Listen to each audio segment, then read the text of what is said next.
Vamos a presentar, Amado, a nuestro panelista que hacía largo rato que no nos uníamos y vamos a saludar por aquí a Haroldo López, que siempre está con nosotros. Así que, Haroldo, muchas bendiciones y presentamos a nuestro compañero Andrés Toledo del canal de YouTube Rivera del Jardín. Amado, bendiciones, ¿cómo está? Hola, bendiciones, buenas noches. ¿Cómo Qué están bueno, todos? qué bueno. Aquí activo, activo con este nuevo programa que yo sé que va a ser de mucha bendición y va a ser de mucho conocimiento para el oyente. Andrés, ¿de qué estaremos hablando en el día de hoy? Vamos a hablar un poquito de cómo se va a desarrollar en parte la apocalíptica o toda esta idea revolucionaria para la época del Segundo Templo por culpa de los romanos. Preocupa. Oye, y veo que cambiaste el micrófono. Y ya me llegó el nuevo. Wow, y te escuchas, se escucha diferente, te escuchas bien digital. Claro, había que subir el nivel para estar al nivel del portal. Lo conocen. Eso es. La invasión romana de Pompeyo. Vamos a hablar un poco sobre quién fue este hombre. ¿Quién fue Pompeyo?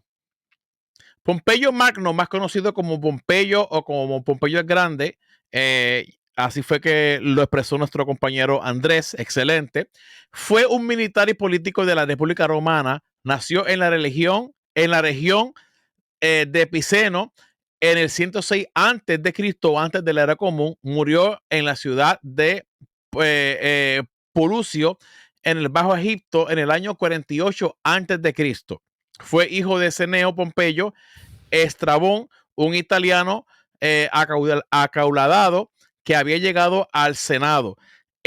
A pesar de las críticas que le hacían a los senadores por ser un provinciano o un hombre nuevo en la política, había escalado dentro de la jerarquía social romana con su propio mérito, siendo cuestor, preptor y finalmente cónsul.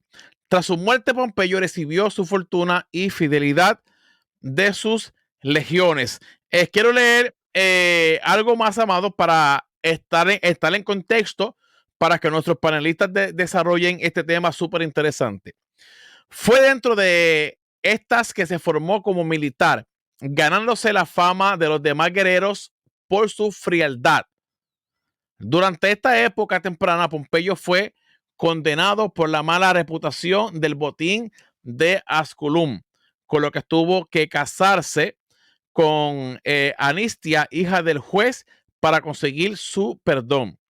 Poco más tarde, Pompeyo colaboró con sus tropas a las del dictador Sila en la guerra de Italia, por lo que se ganó el respeto de haría, quien lo haría responsable con su hijastra Emilia. Tras la muerte de esta, a los pocos meses del matrimonio, Sila enviará a Pompeyo a enfrentarse contra las tropas de Mario en Silucilia, Cilicia, y más tarde en África. En Cilicia logró recuperar el control de la isla, con lo que Roma pudo sostener sus relaciones comerciales con esta. En África venció a los Numidia, rey de Iarpas, y a Enorbarbo, con lo que fue denominado por sus misiones, por sus mismos hombres como Imperator, como Magnus el Grande por Sila. Tras varias diferencias con Pompeyo, por fin le dio un triunfo en el cual el militar que quiso sobresalir llevando un elefante que ni siquiera podía pasar por las entradas de la ciudad. Mira qué interesante. Tras la muerte de Sila, Pompeyo dirigió su funeral e hizo a cargo de sus fuerzas militares. Si me permites, Andrés, leo esto y te doy el paso Sí, sí, eh, dale, dale. porque quiero entrar en el contexto. Dice por aquí, vamos a hablar un poquito sobre el asedio. Cuando Pompeyo llegó a Jerusalén, que este es el tema que me interesa, que nuestros panelistas van a desarrollar, también con nosotros está el distinguido Jorge Berli, con su página Origen de la Historia. Dice por aquí, porque vio, dice, cuando Pompeyo llegó a Jerusalén, inspeccionó la ciudad, porque vio que los muros eran tan firmes que sería difícil superarlos y que el valle antes de los muros era terrible y que el templo que estaba dentro de este valle estaba rodeado por un muro muy fuerte, de tal manera que si se tomaba la ciudad, ese templo sería un segundo lugar de refugio para que el enemigo se retirara. Según Josefo, las historias de los judíos en el 1:141. Así que, amado, este es un poco el resumen que podemos hablar sobre Pompeyo. Jorge Berli, ¿cómo estás? Saludo, amado. Saludos, saludos, saludos, Andrés. Un poquito tarde, Saludos, pero saludos, Jorge. llegamos. Bueno, distinguido Andrés Rivera del Jardín, ¿puedes ilustrarnos lo que nos quieres explicar en esta hora? Somos todo oído. Ya, ok, ¿por qué es tan importante Pompeyo para la historia de Jerusalén y Judea y también el norte de Alejandría con Egipto? Pompeyo va a ser la persona que va a poner fin a una guerra civil que existe entre los últimos descendientes de la familia Macabea. Hay una guerra entre los hermanos, hay asesinato y hay un caos dentro de Jerusalén, un caos dentro de Israel. Y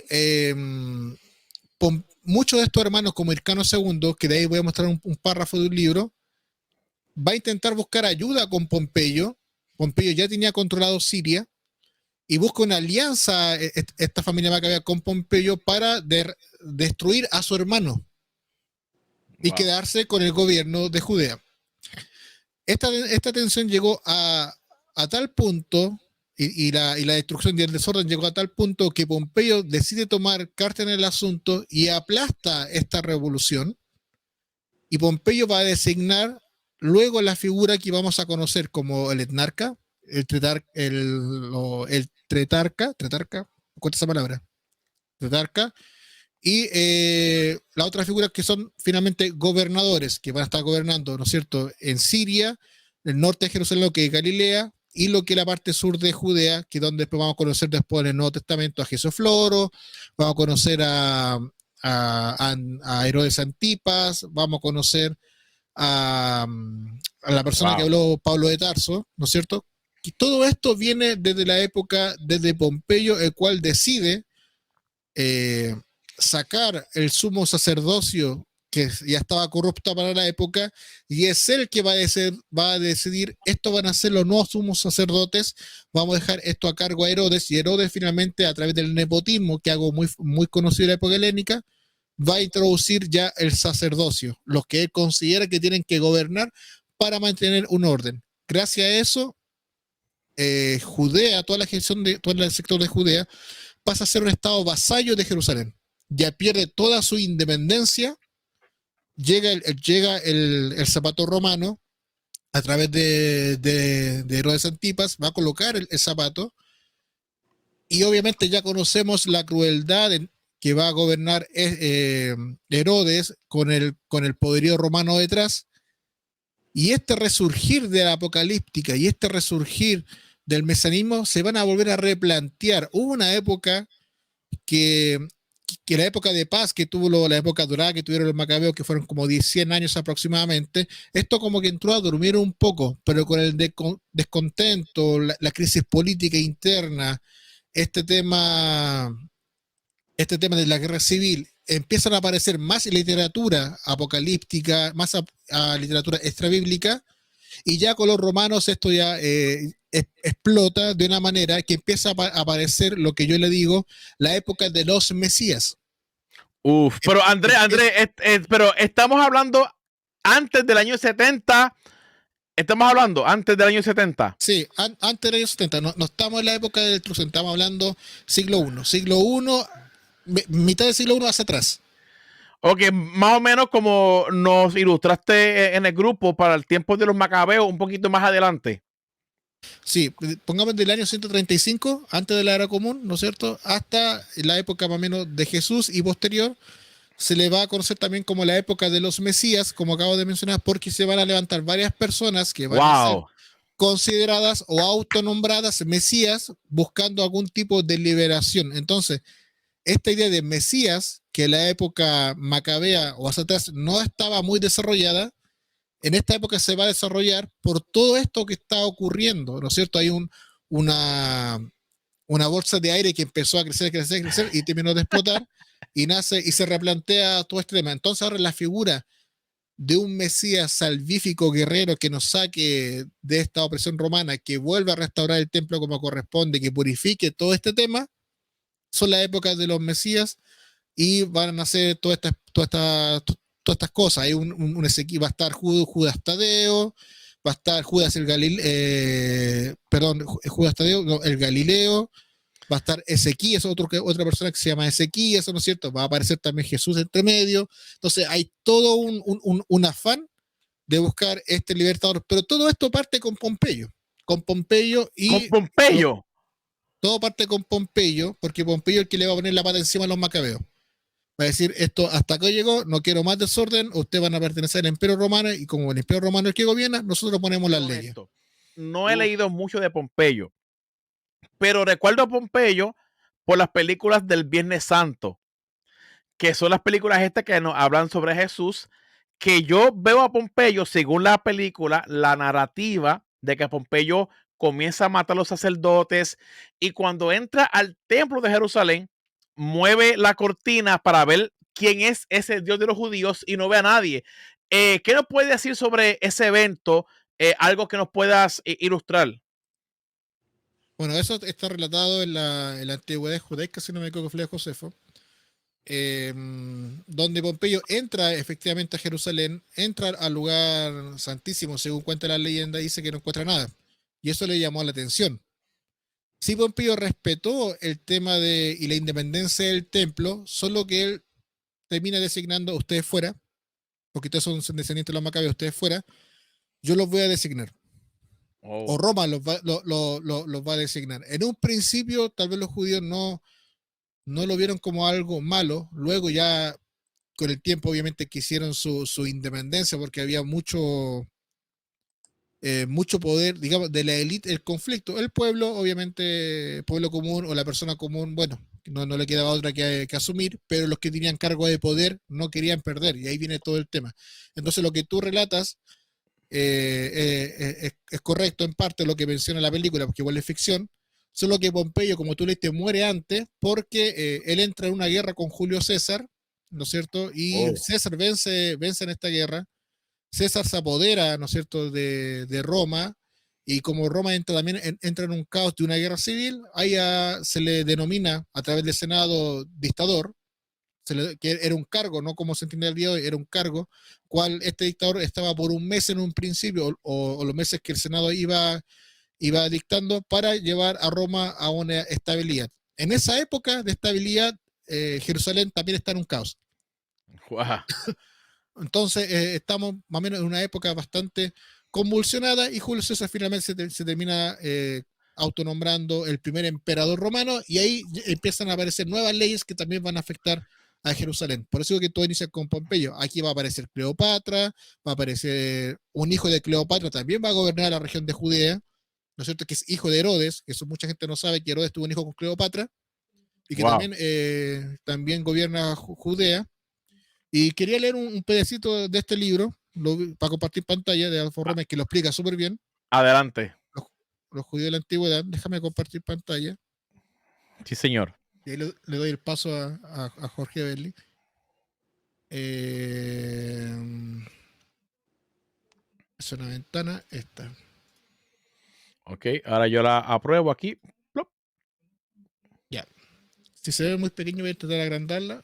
No sé si la pueden alcanzar a ver, si no agrando la letra. Sí, si la puedes agrandar un poco más, varón, te lo agradecería. Ok, excelente, excelente. Ya. Perdón. Dice acá, desde Pompeya hasta Bar Kokhba, esto yo lo leí en un live que hice, pero dice así.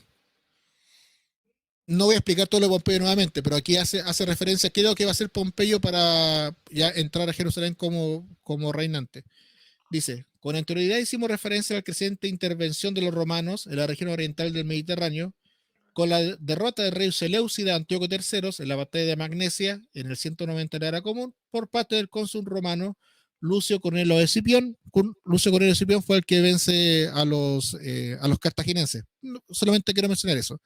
Y su aliado, el rey de Pérgamo, Eumenes II Soter. También cuando el cónsul Gallo Popilinio Lenas humilló al rey de Siria, Antíoco IV, ya saben quién es Antíoco IV, Ajá. en el año 168 ante la era común, obligando a retirar sus fuerzas de Egipto o bien firmar un tratado de alianza. Fíjense acá, los romanos obligaron a Antíoco IV a firmar una alianza ¿con quién? Con Judas Macabeo. Ya, para que nos damos cuenta cómo está el tema. Estos eventos reflejan con claridad la política adoptada por los romanos en esos años, cuyo objetivo era debilitar a los Seleucidas, al imperio Seleucida, para impedir la expansión hacia el occidente de cualquier potencia que pusiera en peligro los intereses políticos y militares de Roma en la región. Durante el periodo republicano, del siglo II a la primera mitad del siglo I antes de la era común, en lo que estábamos hablando ahora, la atención de Roma estuvo puesta de manera exclusiva en asegurar el dominio de la región occidental del Mediterráneo.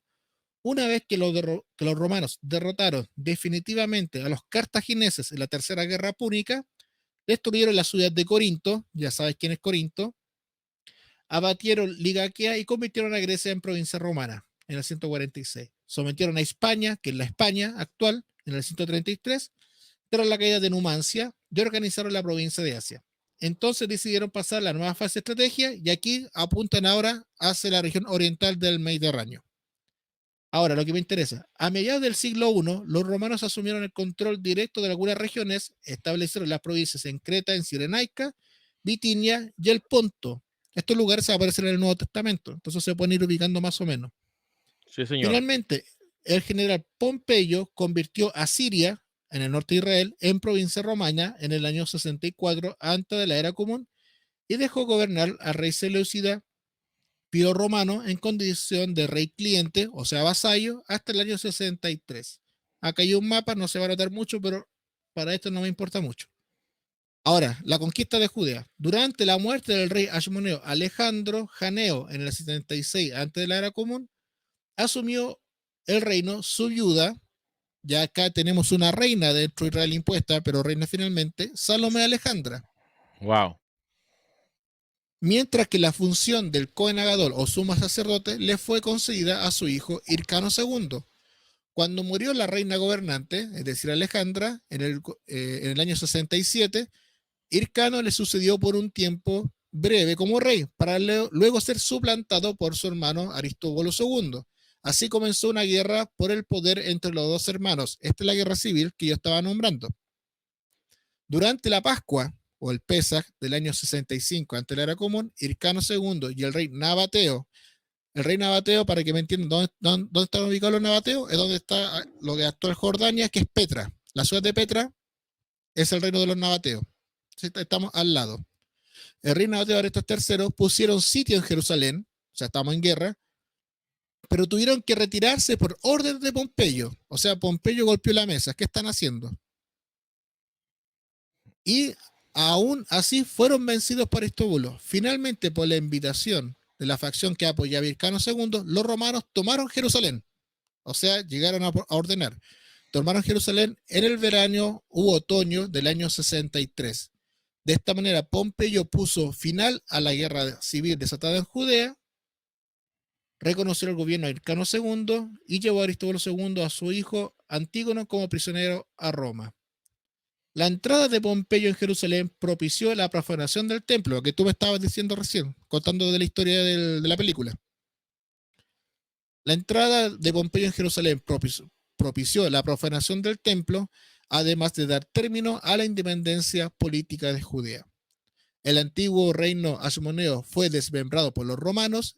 Hircano II, que ostentaba el título de etnarca en lugar de rey, gobernó 7 años, hasta el 40 ante la era común.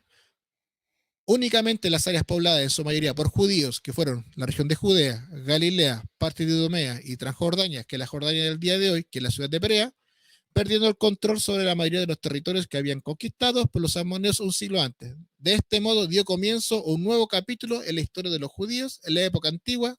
Según el historiador Flavio Josefo, fue a partir de entonces que los judíos perdieron la libertad y quedaron sometidos al arbitrio de los romanos. Hasta ahí lo quiero dejar porque ya después... bueno, esta pura parte, que también es importante, perdón.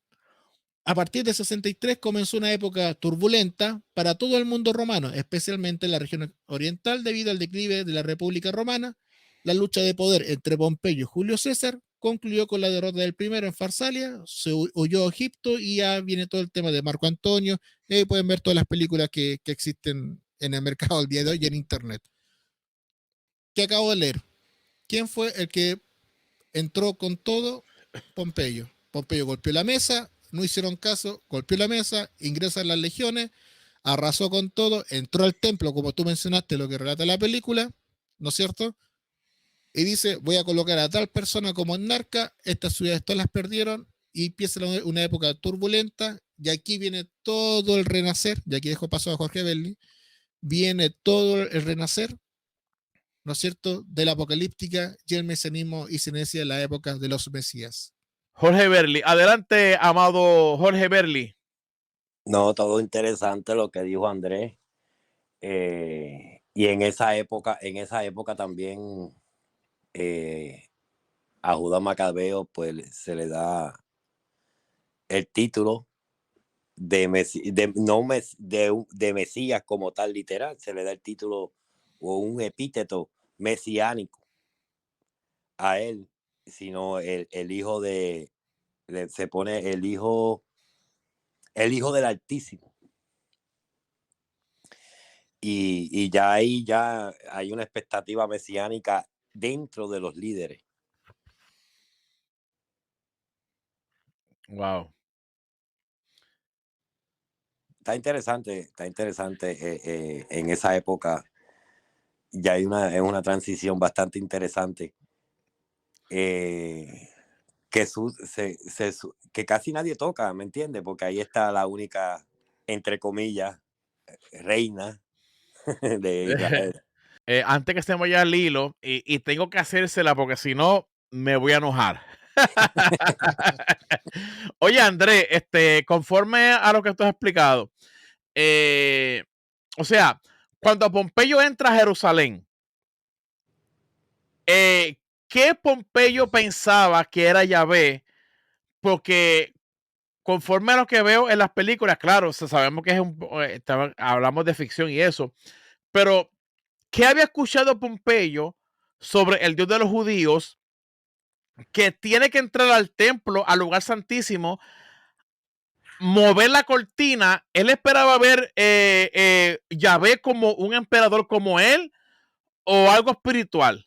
O sea, ilústrame, por favor, ilústrame. O sea, para empezar, no puedo hablar de algo espiritual porque los romanos no tienen esa concepción que tenemos nosotros el día de hoy. Ay, ay, ay, ay, ay. Pompeyo, a ver, los romanos cuando conquistaban una nación, lo primero que hacen es ver qué dios es el que adora ese sector o esa civilización o sociedad. ¿Para qué? Muchas veces se le destruía o se agregaba al panteón y se respetaba. Por eso la Pax Romana dejaba un libre culto siempre y cuando que el pueblo sometido pagara su impuesto, por darle una definición, ¿no es cierto? Y obviamente él entra triunfante. ¿Y cuál es el símbolo de poder de los judíos de la familia Macabea? El templo.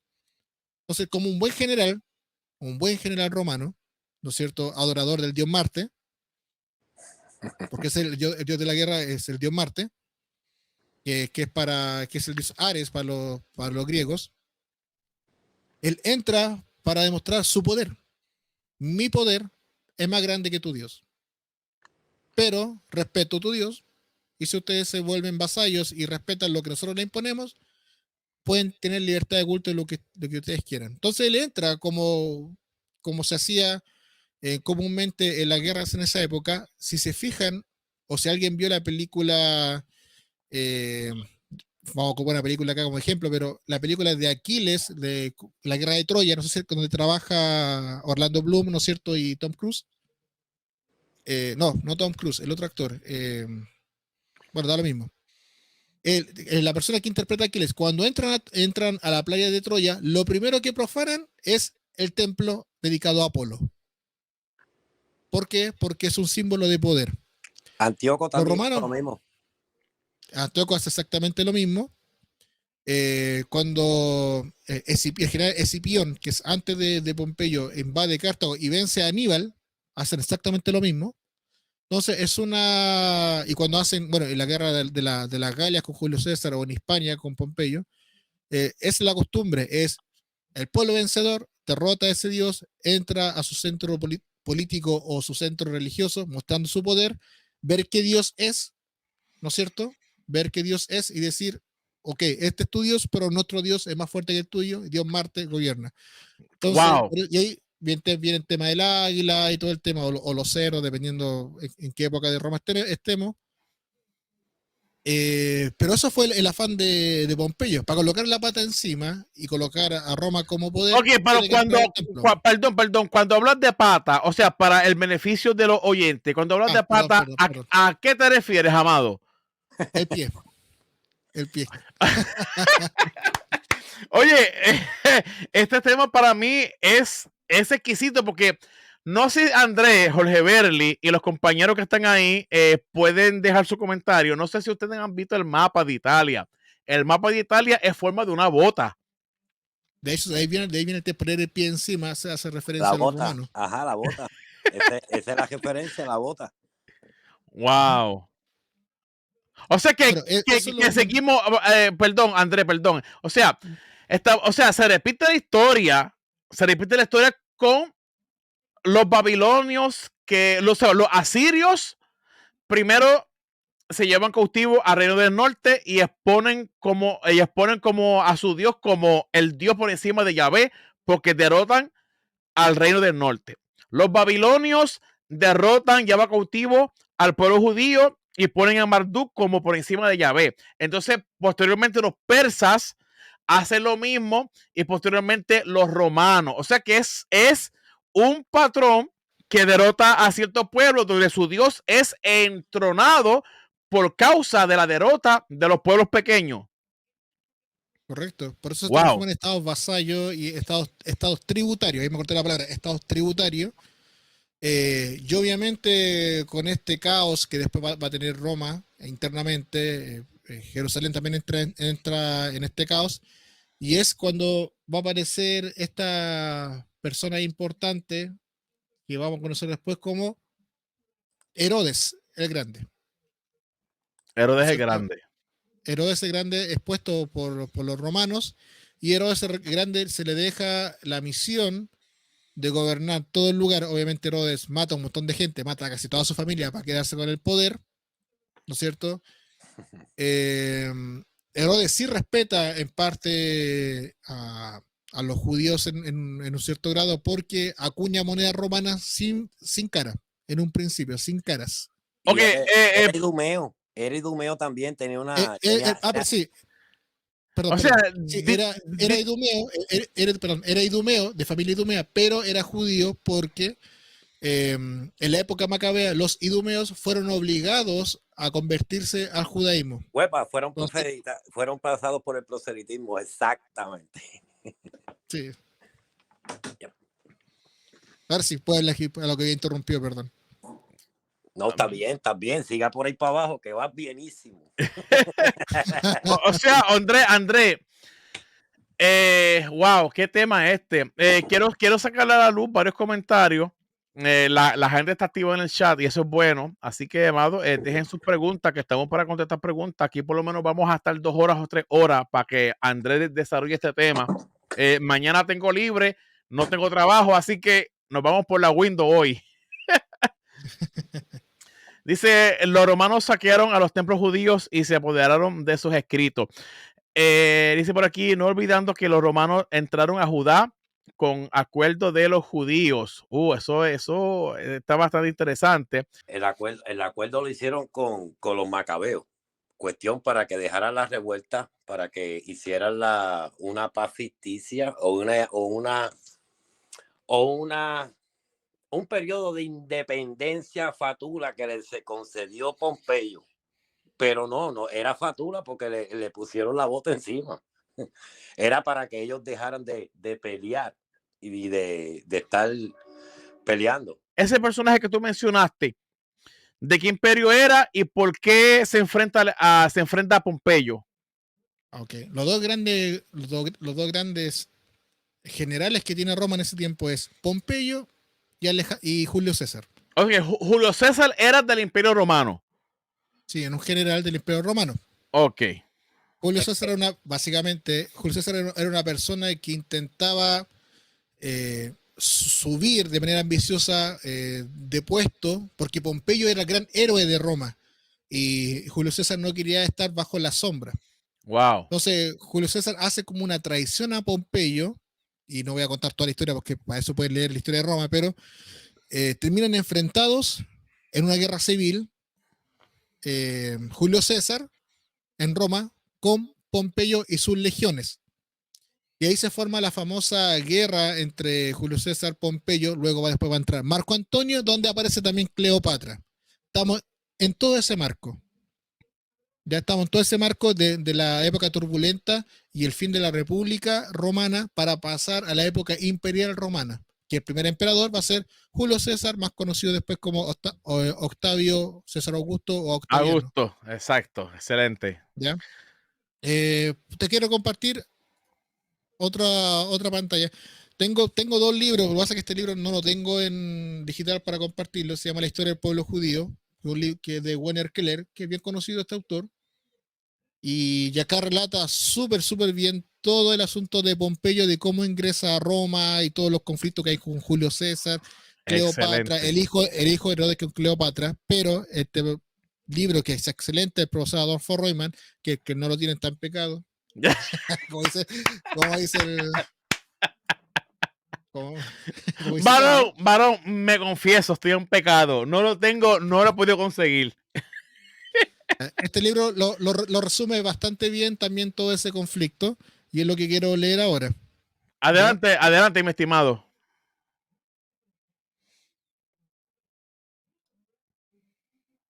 Ya. Estamos ya en la época con Julio César. Julio César ya acá ya es nombrado Imperium Romano o el emperador romano como primer emperador. Tiene todo el control de todos los lugares. Y obviamente, bueno, todo este sistema imperial va a llegar hasta Diocleciano. No voy a entrar ahí. Y ahora dice la descripción lo que va a hacer Julio César en el sector de Judea. O en el sector de donde vive en Jerusalén. Dice, ahora bien, cuando Julio César visitó Siria en el año 47 a.C., confirmó a Hircano II en su posición de etnarca y nombró a Antipatro el Idumeo, lo que mencionó recién Jorge Belli, la familia Idumea, hijo de Antipas, otro era gobernador del territorio de Idumea en tiempos de Alejandro Janeo y la reina Salomé Alejandra. Como procurador o procurator, es decir, como gobernador, el que cuida o guarda de Judea. Eso es lo que significa procurador, el que cuida o guarda. De esta manera, un descendiente de aquellos idumeos que habían sido forzados a convertirse al judaísmo 3 generaciones antes por el gobernante hasmoneo Juan Hircano II llegó al poder, transformándose de hecho en el gobernador de Judea. Fue en esos años que apareció en el escenario Herodes, hijo de Antipatro, quien habiendo sido nombrado por su propio padre, estratega y gobernador de Galilea a la edad de 25 años. Es decir, que a los 25 años Herodes entró a gobernar toda la región de Judea. Sofocó cruelmente la rebelión encabezada por un tal Ezequías. Este Ezequías va a ser considerado uno de los tantos mesías de la época. Acá tenemos a un mesías. Se vuelve a leer.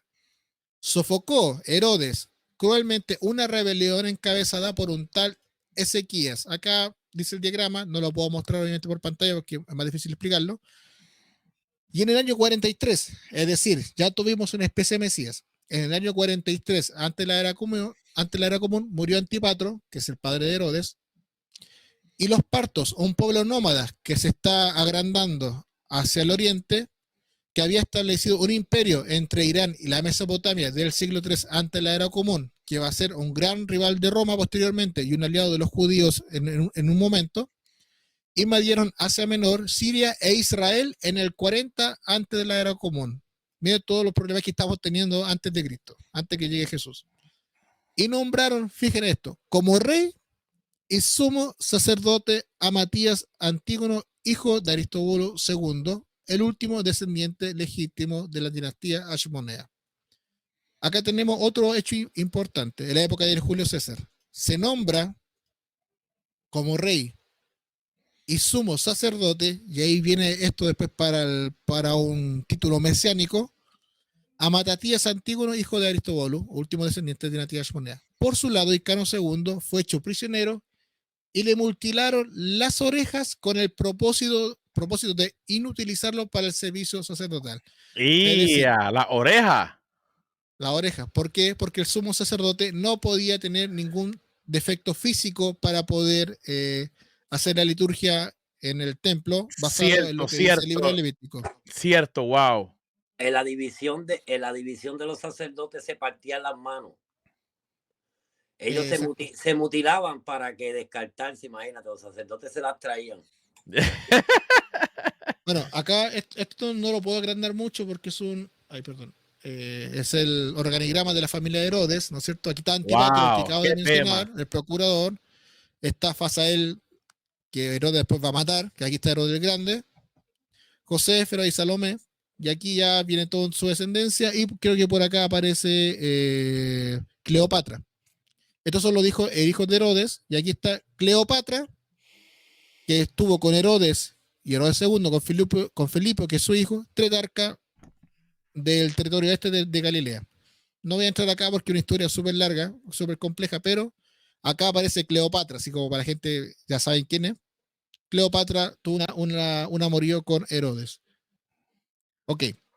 Mientras tanto, Herodes, para entonces tetrarca, nombrado junto con su hermano Fasael después de la muerte de su padre por Marco Antonio, el otro rival que iba a tener Julio César, luego de escapar de Jerusalén, huyó a Roma y fue nombrado a instancia suya rey de Judea por el Senado romano. Fue cuando comenzó la lucha por el poder entre el recientemente nombrado Herodes y el rey en ejercicio Matías Antígonos. Este rey y sumo sacerdote empieza a tener una lucha interna contra Herodes. Con la expulsión de los partos en el 38 ante la Era Común de Siria e Israel, la conquista de Jerusalén en el año 37 ante la Era Común, con ayuda de otro, no un general, pero una persona importante, que es un gobernador que se llama Cayo Socio, gobernador de Siria, y por último, y ulterior eliminación de Matías Antígono, o sea, lo expulsan, Herodes se convierte en rey efectivo y habría de ser indisputado líder por los judíos en los próximos 30 años, hasta la época, ¿no es cierto?, de la matanza de los inocentes que va a contar el libro de Mateo. Y hasta ahí quiero coger esa parte. Excelente, excelente, excelente. Jorge Berli, ¿algún añadido que quieras aportar sobre esta cátedra, varón? No, voy caminando por encima de lo que dice Andrés.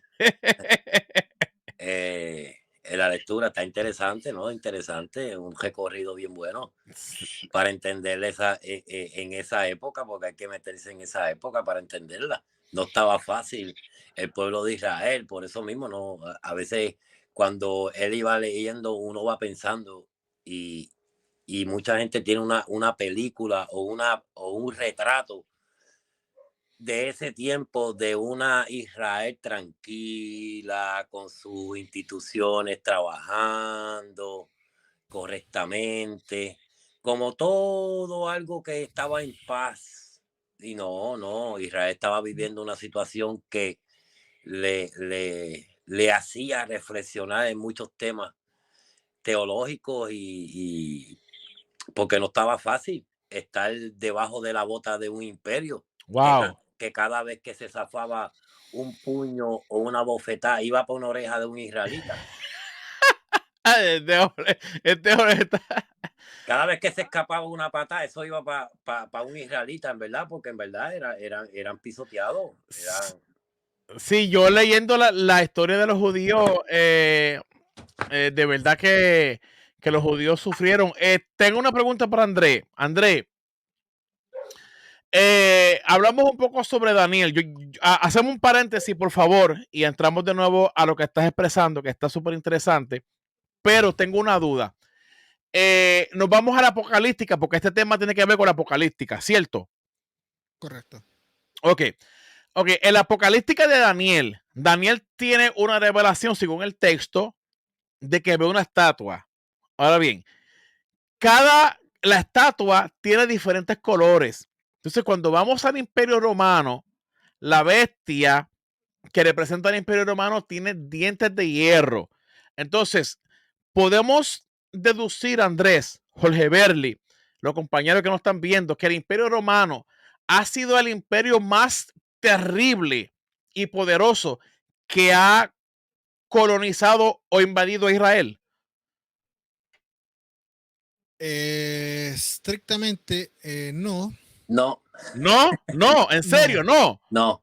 Para mí, Carlos, entre el conflicto que hubo, que Israel estaba entre medio, entre los griegos, entre los generales griegos, los Seleucidas y Antíoco, sí, los dos generales griegos, entre los Seleucidas y el otro se me pasó ahora de la mente, que el pueblo judío estaba entre medio de ellos. Ahí es cuando el pueblo judío en realidad sufrió, no tanto físicamente en cuanto a maltrato, sino que sufrió también en cuanto a las instituciones y sus categorías de entender el mundo. ¿Me entiendes? Que fue una imposición bien dura. Por eso cuando hablé ahorita de los idumeos, los idumeos fueron pasados por el proselitismo por una presión de esos generales griegos que estaban imponiendo algo a la fuerza a Judea. ¿Me entiendes? Y ya el pueblo judío ese fue el tiempo del helenismo y llegaron a cambiarse los nombres, penetró bastante dentro de su cultura, y los conservadores pues vieron ese cambio y mantuvieron la brecha peleando, pero ese para mí fue el momento más oscuro del pueblo judío, fue cuando estuvieron bajo la bota de los griegos. Pero ¿cuál tú crees que imperio fue el que más devastó a Israel? Para mí, en todos los sentidos, los griegos, para mí. Porque los persas le dieron una próloga a ellos y le dieron potestad de poner un sátrapa. Un sátrapa lo que quiere decir un gobernante, un intermediario, un gobernante intermediario y tuvieron una cierta libertad. Pero los griegos fueron unos abusadores, porque Roma toma a Israel no bajo una guerra, sino bajo una, ¿cómo te digo? Roma aprovechó que ya el imperio griego estaba decayendo y fue y eso quizás puede ser como si fuera una transición de poder de Grecia a Roma, ¿me entiendes? Pero los que le pegaron duro, porque los romanos estaban ahí por los dineros y esa era la ambición de ellos, pero la ambición de los griegos fue más allá. La ambición de los griegos era borrarlos del mapa y crear una sola identidad. ¿Me entiendes? Ok. Para mí, el imperio más duro que le dio al pueblo judío en todos los ámbitos fue, para mí. Ok, para ti fueron los griegos. Andrés Toledo, Rivera de Jardín. ¿Cuál imperio tú consideras, según tu opinión, cuál fue el imperio que verdaderamente le dio duro y esclavizó al pueblo de Israel? A ver, en el contexto histórico, los que más hicieron sufrir a Israel fue el greco sirio, los Seleucidas. El griego, bueno, ya tú estás con Jorge. Fíjate, Sí, yo pensaba, antes de darte la parte, perdona, yo pensaba que eran los asirios, pero ya veo que que ustedes tienen otra opinión irrespetable. Adelante, Amado. Sí, a ver, te explico. Lo que pasa es que cuando los asirios entran en una época convulsionada, toman solamente una parte de Israel, si bien fueron sanguinarios. Para la época del segundo templo, ellos solamente conocen historias sobre Ok. eso. Y el Reino del Sur igual tuvo su independencia hasta un tiempo después, pero en la época griega, y bien como dijo Jorge Belli, con los persas tuvieron una cierta libertad, ¿no es cierto? En las sátrapas le dan como una especie de libertad de culto donde pudieron desarrollarse y Cierto. generar lo que el protojudaísmo. Eh, pero en la época helénica, ya con esta idea de la universalidad de pensamiento, se empieza a perseguir de manera ideológica una creencia en particular, cosa que antes no había sucedido nunca. Antes eran conquistas y opresiones por temas políticos. Ahora, en la época helénica, es un tema político y religioso. Hay una mezcla, ¿no es cierto? Porque eh, hay una persecución por un tipo de creencia, hay una persecución por la creencia de un Dios, por no arrodillarse, etcétera, etcétera. Entonces se le empieza a colocar el pie muy encima, empiezan a haber matanzas, ¿no es cierto? Y es por eso que también nace la revuelta de los macabeos. Y es por eso que el libro de Esther como que refleja también parte de esto, ¿no es cierto? Que una persecución por una creencia de un Dios en particular, cuando en esa época eran múltiples dioses, pero los griegos querían una unidad de sus creencias, no permitiendo otras creencias. Entonces viene una persecución bien fuerte. La época romana, los romanos entran por una necesidad, si bien quieren conquistar, pero entran por una necesidad de control. Porque si nos damos cuenta de lo que leí, Pompeyo deja que Israel viva su mundo, como estaba pasando, y no hace mayor afán, hasta que Israel empieza a tener problemas internos. Como hay muchos problemas internos y Roma, para poder gobernar, necesita que esto esté en calma, tiene que entrar a meter mano y ordenar el tema. Una vez que ordena, deja eso ahí. Lo que tenemos como trauma romano es producto de las mismas revueltas judías internas y después esta Oh, revuelta contra los romanos. Y los romanos que lo que hacen, cuando un pueblo se revela, lo destruyen y borran la memoria.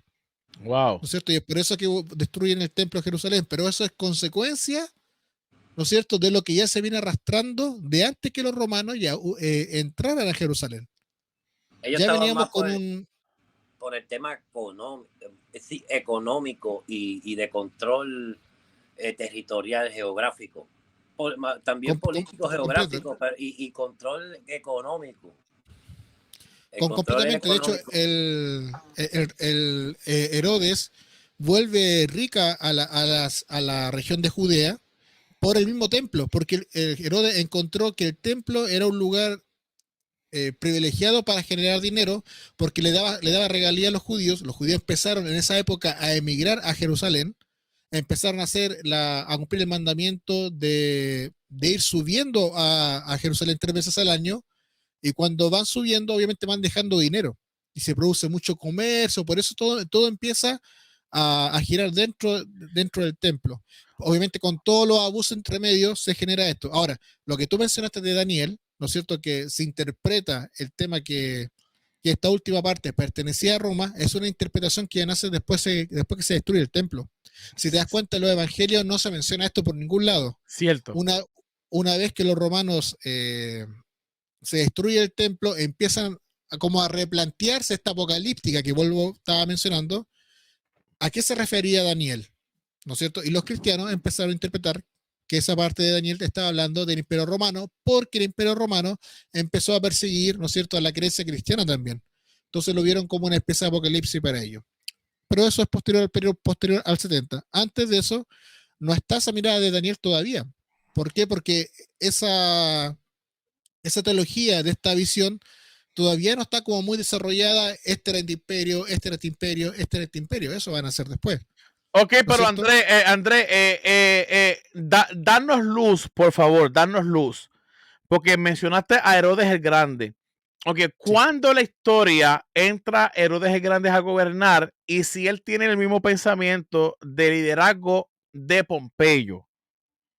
No, Herodes, como le dan una libertad de liderazgo, Herodes, para evitar que algún pariente o evitar que hubiera más revuelta interna, algo que logró con sangre Herodes y llevar a calma a Judea, es matar a todo lo que fuera cercano a él. Mató a su esposa, mató a su Wow, hermano, sí, mató a sus hijos, mató a un montón de gente, y con eso lo que provocó fue provocó una paz, entre comillas, porque mató a todos los adversarios que podían combatir su poder, ¿no es cierto? wow, O rivalizar su poder. Por eso que pudo gobernar 30 años hasta su muerte. De acá los eruditos piensan que de todas estas matanzas que generó Herodes para poder controlar toda esta sección y gobernar sobre Judea, los eruditos piensan que de acá viene la historia de la matanza de los inocentes que está en Mateo. Que de acá, que toda esta matanza que hizo Herodes para controlar de una manera política y religiosa todo Jerusalén y todo Judea y toda esa región Siria, Judea, todo ese sector, fue tan traumático probablemente que de acá Mateo o el autor de Mateo pudo haber tomado toda esta historia y haber puesto la matanza de los inocentes, porque como Herodes mandó a matar también niños y jóvenes que eran de su propia familia, eh, tendría sentido esta matanza de los inocentes, y también tiene sentido el mensaje con el que atacaba Juan a Herodes, que le recriminaba ciertas cosas que Herodes ya había hecho. excelente. Wow, vamos a hacer un pequeño paréntesis. Vamos a estar saludando a las personas que nos están conectando, que nos están escribiendo. Verdaderamente que estoy contento por este tema. Blanca Marín nos dice, Andrés, precisamente por el yugo de los Seleucidas es que los judíos aceptaron a los romanos en Judá. ¿Qué tienes que responder a esto? Bueno, esto fue lo que leímos del libro del profesor Adolfo Reyman, que en esta alianza que tiene Hircano II, ¿no es cierto? Con los romanos y con ayuda de Pompeyo, y además que Pompeyo, como estaba en plan de conquista del sector oriente del Mediterráneo, donde gobernaba el imperio greco-sirio, que son los Seleucidas, y que eran rivales y estaban en guerra con Roma, aprovecharon de debilitar aprovecharon de debilitar a los Seleucidas dentro de Judea, ¿no es cierto? Con la revuelta de los macabeos ya empiezan a debilitar a la Seleucia, y Roma entra por el norte, ya expulsando y sacando de territorio a los Seleucidas, quitándole Siria y ya dejándolo a un mínimo expresión. Y ahí cuando los judíos aprovechan, si me uno a esto, me saco esta presión, me vuelvo un estado tributo o independiente, que lo que buscan era independencia antes que tributar, con una alianza estratégica con los romanos, que posteriormente terminaron en el estado vasallo, pero por culpa de la misma administración interna judía. Pero hubo una alianza, obviamente, estratégica militar y religiosa. Sí, señor. Tenemos otro comentario. Oye, Blanca Marín está activa. Pues Activa, activa. por eso me encanta Blanca Marín cuando siempre se meten en estos temas. Lamentablemente, la otra compañera, Shine Elizabeth, fue bloqueada por el simple hecho de atentar contra el catolicismo. Recordemos, amados, que esto no es un canal apologético. Esto no es un canal religioso. Esto es un canal de ciencias bíblicas. Esto es un canal profesional donde no se permite el ataque directamente a ninguna fe, a ninguna confesión. Cualquier persona que invada el portal para atacar cualquier confesión de fe, sea judía, cristiana o cualquier otra denominación, será bloqueado. No permitimos troles en Ágora. En el portal no sobreviven. Así que, dicho esta noticia exquisita para mí, porque fui el que bloqueé, dice Blanca Marín. Flavio Josefo, en su libro La guerra de los judíos, dice que fueron los judíos responsables de la destrucción y del sitio de Jerusalén. ¿Algún comentario con esto, Jorge Berli? Adelante, Jorge Berli. Hola, hola, Jorge Berli. ¿Cuál es dice Fabio Josefo en su libro de la guerra de los judíos? Dice que fueron los judíos los responsables de la destrucción y del sitio de Jerusalén en el año 70. Bueno, es una pregunta. Si es el año 70. Bueno, estamos hablando, bueno, posiblemente si... Vespasiano, por Vespasiano. Sí, yo creo que es un poco... Sí, bueno, Blanca Marín responde así en el año 70. Sí, pero no, hay varias fuentes, además de Flavio Josefo, no queda claro si los judíos la destruyeron, incendiaron intentando defender el templo, incendiaron el templo desde adentro o fue destruido desde afuera. Eso no hasta el día no está claro, pero Sí, está pero esa versión que fue destruido desde adentro. vamos a darle paso a un poquito, mira. Si vemos la revuelta del 66, ¿verdad? Ya eso viene desde una trascendencia apocalíptica. ¿Por qué? Porque lo vemos en los rollos del Qumran, las guerras de los hijos de la luz y los hijos de la tiniebla. Lo vemos también en el Pechel Abacú con los Kitín, que son los romanos, que ya Sí. había dentro del pensamiento apocalíptico extremista, ya ellos venían planeando una guerra santa contra los romanos. ¿De qué? De echarse a pelear y si es necesario morir, morir, porque Dios va a mandar a sus ángeles, va a mandar el Mesías, va a hacer algo. Pero lamentablemente ese pensamiento apocalíptico, como en otros momentos, como lo pasó también para el tiempo de Antíoco, para el tiempo de Pompeyo, para el tiempo de los romanos, fueron cuentas fallidas que le causó mucho dolor al pueblo judío. Por eso en el siglo II los rabinos arrancan de raíz la apocalíptica. En el tiempo medieval comienzan a coquetear otra vez con la apocalíptica de los judíos. Pero en el siglo II ellos la arrancaron porque le costó mucha sangre y cosas que no se cumplieron. ¿Por qué? Porque la apocalíptica es una expectativa, es una expectativa que no es una profecía. Y ese es el problema, que tratar la apocalíptica como una profecía es bien peligroso. Eso es importante aclarar. Por favor, Berly, danos más luz, arrójanos más luz sobre eso que estás diciendo, porque muchas personas se confunden la apocalíptica y la profecía. Mira,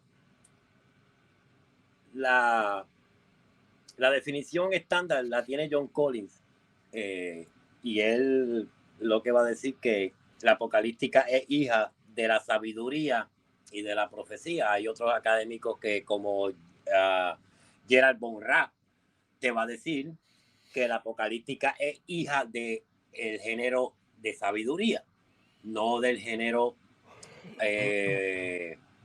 profético. ¿Qué sucede?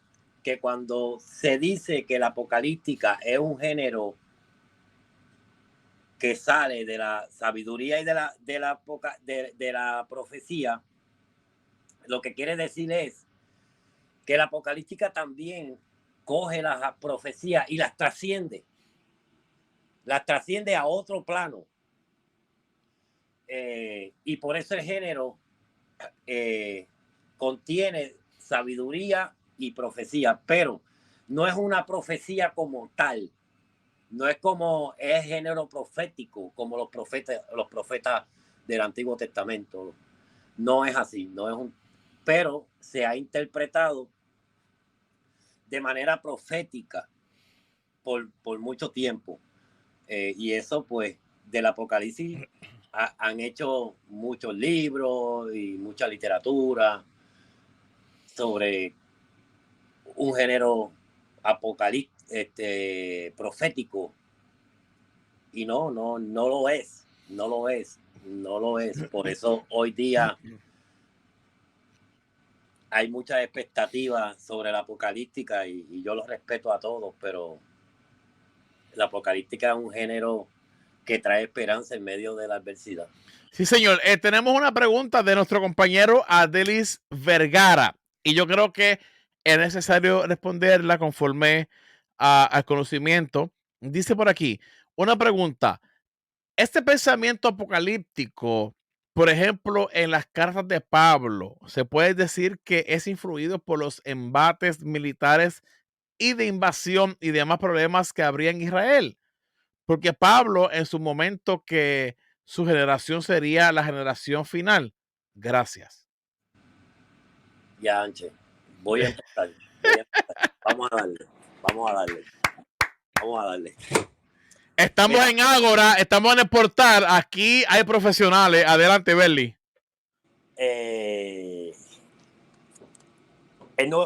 Empezando, el Nuevo Testamento, Jesús, el Nuevo Testamento, ¿contiene lenguaje apocalíptico? Seguro que sí. Sí, señor. Lo tiene Pablo, lo tiene Jesús.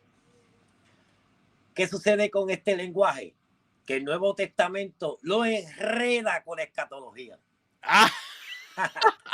Ahí es el problema, que hacen una bomba atómica. Ay.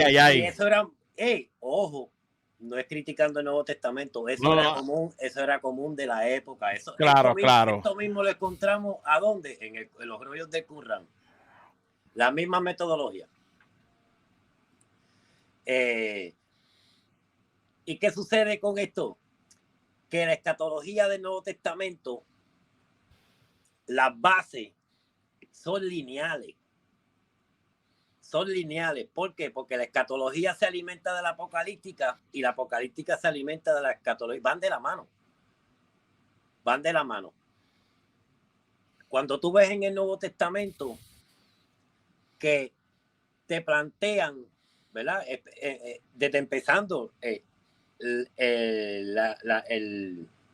listado del libro, que tenemos nosotros hoy día, desde Génesis y Apocalipsis, ya eso es una espina de adoctrinamiento. ¿De qué? De una escatología lineal. Y eso comienza en Génesis y termina en Apocalipsis, ¿verdad? Así no lo tiene la Biblia de nosotros. Eso es una escatología lineal. Los judíos aprendieron eso, especialmente la escatología, la aprendieron bastante o la terminaron de desarrollar con los persas. Es una herencia persa. Porque ellos creían en un final. Los judíos no creían en eso. Los judíos lo podemos ver. ¿Qué hacen los judíos? Fallaron, fueron al desierto, fueron perdonados y siguieron para adelante. Pecaron, fueron al exilio, salieron del exilio. Era circular. Su escatología era circular. Se iba un rey, se ponía otro, y se ponía otro, y se ponía otro. Y era circular. En cambio, cuando se influencian con los persas, ellos crean que ya no va a volver más exilio. Vamos a ver si en el Nuevo Testamento vuelve un exilio otra vez. A ver si vuelve un castigo como en el Antiguo Testamento. No. ¿Por qué? Porque esos castigos entre medios se acabaron. De esos que pasó Israel en el Antiguo Testamento, que pasó castigo por castigo y por castigo y situaciones con Dios. Pues eso en el Nuevo Testamento se acabó. ¿Por qué? Porque ya en el Nuevo Testamento ya hay un final, que como quien dice, yo te espero allá en el final. ¿Por qué? Porque ya tiene una escatología lineal. ¿A qué? A un final. Wow, tremendo. Andrés, ¿algo que aportar a la pregunta de Aledis Vergara, varón? Sí, lo mismo que está hablando Jorge. Para Pablo, su pensamiento apocalíptico, como todas las sectas o creencias de su época, se terminaba en esa época. Estaban todos esperando, en el caso de Pablo, que volviera Jesús y acabara con Roma y que fuera rey y sumo sacerdote. Lo mismo que yo mencioné, lo que pasó con Matatías Antígono, que fue nombrado rey y sacerdote. Lo que necesitaban ahora, esa misma figura de un rey y un sacerdote que fuera más poderoso que un romano. Pero para eso necesitara que Jesús volviera de una manera divinizada. ¿Por qué? Porque solamente un ser divino podía acabar con un imperio. Sí, señor. Entonces está esa idea. Esa por parte de Pablo. Ahora, dentro de la figura apocalíptica, como bien dijo también Jorge, en el Qumran, se mencionan 7 naciones, que son las 7 naciones enemigas de Israel, y dentro de esas 7 naciones están los Kitim. Y Kitim se asume que están los romanos, y se suman las otras 6 que son naciones que rodean a Israel, según la escatología de Qumran. Ahora, Hermano, disculpen, esta es mi señora esposa, mi No sé. bombón, mi reina, mi chulería, lo mejor que me ha pasado en esta vida. Karina Ortiz, te amo, mi amor. Dios te bendiga. Adelante, Jorge Berli. Perdón, Andrés Toledo. Bueno, ya te cambiaste el nombre.